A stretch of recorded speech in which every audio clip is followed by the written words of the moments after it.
Hello everyone, कैसे हैं आप लोग। लास्ट वीडियो में हम लोगों ने डिस्कस किया था कि मॉनिटरिंग क्या होता है एंड इस वीडियो में हम लोग डिस्कस करने वाले हैं कि मॉनिटरिंग के टाइप्स क्या होते हैं एंड क्यों उसको करने बेनिफिशियल है हमारे सिस्टम के लिए। But before starting this video मैं आप लोग से कुछ शेयर करना चाहता हूँ कि ये जो वीडियो है ये सिस्टम डिज़ाइन एंड सीरीज़ का लास्ट वीडियो होने वाला है। Last video in the sense कि अब जो वीडियोज़ आएंगे सिस्टम डिज़ाइन की सीरीज़ में वो हम रियल लाइफ सिनेरियो लेके एक सिस्टम डिज़ाइन करेंगे, जैसा कि हमने यूआरएल शॉर्टनर वाली वीडियो में किया था। अब थियोरी लेक्चर में ये लास्ट वीडियो होने वाला है। So I hope I am clear and let's get started with this video. देखो, लास्ट वीडियो में हम लोगों ने तो ये देख लिया था कि मॉनिटरिंग क्या होता है एंड इस वीडियो में हम लोग देखने वाले हैं उसके टाइप्स, जिसमें आता है health monitoring, availability, performance monitoring, security monitoring, usage monitoring and alerting. तो एक एक करके स्टार्ट करते हैं। बहुत नाम से ही पता चल जा रहा है कि ये है क्या चीज़, बट स्टिल एक बार क्लियर अंडरस्टैंडिंग ले लेते हैं कि है क्या चीज़ है। तो सबसे पहले बात करते हैं हेल्थ मॉनिटरिंग की। सबसे पहले बात करते हैं हेल्थ मॉनिटरिंग की। अब देखिए, हेल्थ मॉनिटरिंग क्या होता है कि जब आपका सिस्टम प्रॉपरली वर्क कर रहा हो, ये अलग अलग कॉम्पोनेंट्स में उसके बना रहा हूँ, ठीक है। ये कॉम्पोनेंट 1 है, ये कॉम्पोनेंट 2 है, ये कॉम्पोनेंट 3, कॉम्पोनेंट 4 एंड कॉम्पोनेंट 5। ये अलग अलग कॉम्पोनेंट है एंड सब कॉम्पोनेंट अच्छी तरह काम कर रहे हैं।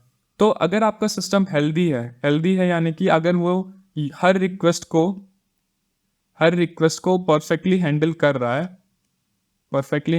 है एंड उसको रिस्पॉन्स दे रहा है, दैट मीन्स वो सिस्टम क्या है, हेल्दी है। तो हेल्दी मॉनिटरिंग में आप उसके स्नैपशॉट लेते जाते हो, स्नैपशॉट्स लेते हो एंड उसको सेव करते जाते हो एंड कंपेयर करते जाते हो कि लास्ट जो आपने स्नैपशॉट लिया था और रीसेंट जो स्नैपशॉट है उसमें कंपैरिजन करते हो एंड हेल्थ का चेक करते रहते हो कि एवरीथिंग इज गुड और नॉट। इस तरह से आप पूरे सिस्टम का या पूरे एप्लीकेशन का अपना एक हेल्थ मॉनिटर करते रहते हो कि भैया सर्वर तुम ठीक हो, कंपोनेंट तुम ठीक हो, रैम तुम ठीक हो। इस तरह से आप मॉनिटर करते रहते हो कि इंटरनेट स्पीड तो सही आ रही है, रैम या सीपीयू के ऊपर ज़्यादा रिसोर्स यूटिलाइजेशन तो ज़्यादा नहीं हो रहा है। मतलब ओवरऑल हेल्थ अपने एप्लीकेशन की या सिस्टम की आप लोग चेक करते रहते हो हेल्थ मॉनिटरिंग में।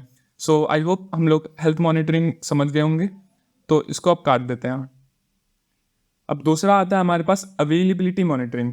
देखो, नाम से ही क्लियर हो जा रहा है। अगर आप लोगों ने मेरा अवेलेबिलिटी वाला वीडियो देखा है तो समझ में आ जाएगा, अगर नहीं देखा है तो आई बटन पे लिंक आ रही होगी, वहाँ से जाके आप लोग देख लीजिए।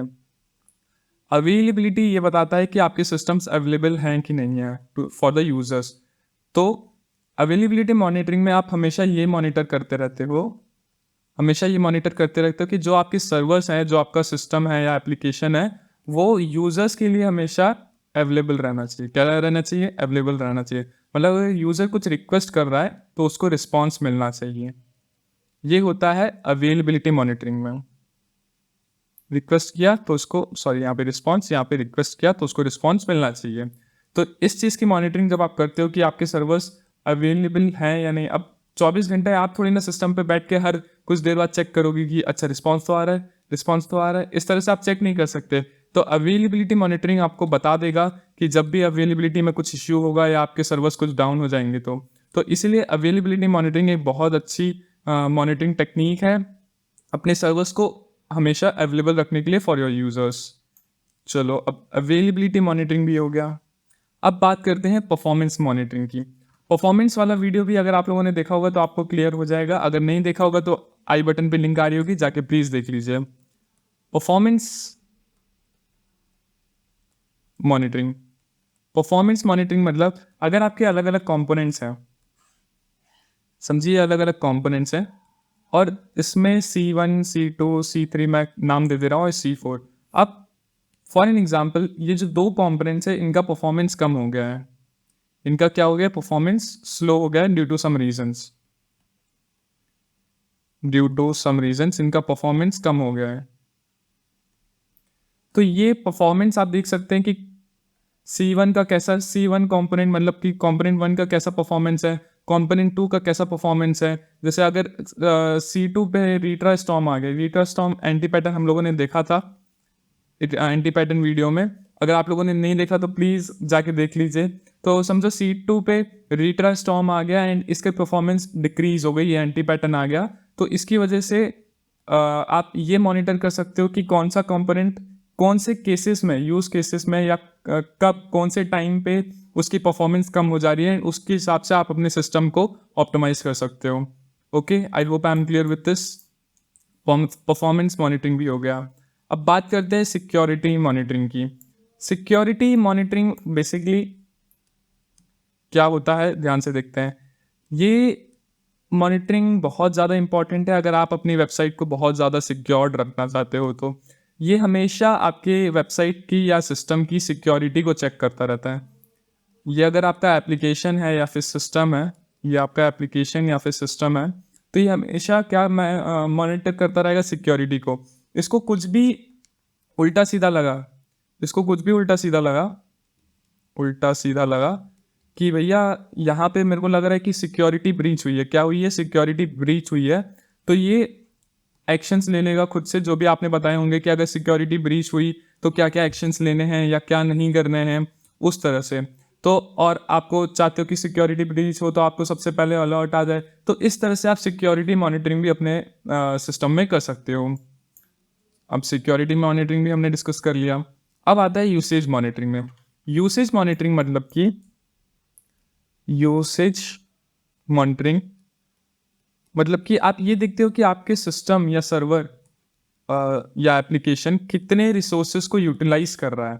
या अगर आपका सिस्टम है जो आपने डिज़ाइन किया हुआ है या एप्लीकेशन है, तो वो जो रिसोर्सेज है यानी कि रैम, सीपीयू, ये सबको कितना यूटिलाइज कर रहा है, यूसेज।